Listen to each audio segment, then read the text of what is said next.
So is the internet as democratizing as some think, or is it just a really big echo chamber? Well, it's actually both. That's the kind of challenging thing that we have in front of us when we're talking about what's happening as the internet evolves.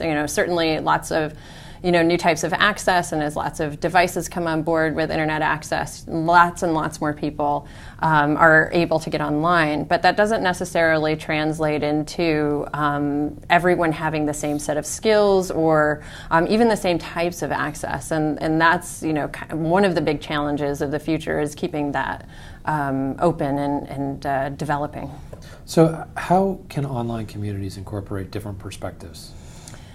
Well, it has to be very intentional. One of the things that happens is we tend to think of this kind of blank canvas of the internet and just say, well, it's open and let's hope for the best. We do need to be very intentional about cross-pollinating across all kinds of social barriers, whether that's class or race or gender, and make sure that we're giving an equitable distribution to the voices that we're dealing with. So are there examples of communities that have successfully remained fresh? Well, it's interesting to not just look at individual communities on their own and what they're doing to remain fresh, but far more interesting right now with how social technologies are working is looking at the intersection of a number of different communities. So you look at the people who are working on open government movement stuff, and the people who are traditional social justice activists, and entrepreneurs coming into the field, and all of the technologies that connect all of those different communities are what are helping to create both new communities and bring new life into those separate communities themselves. Okay.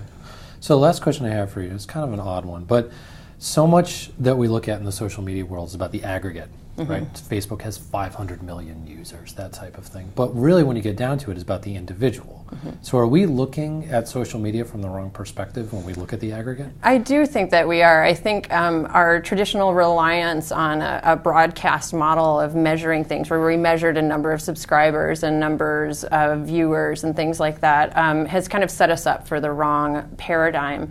And it's not even just that it's about individuals, but it's very much about relationships. Any kind of movement that happens is because I moved you to do something. So individual participation is huge when it comes to infusing new values into these mainstream conversations that we're having about all kinds of different things. Great. Well, thank you very much for being with us. Thanks for having me.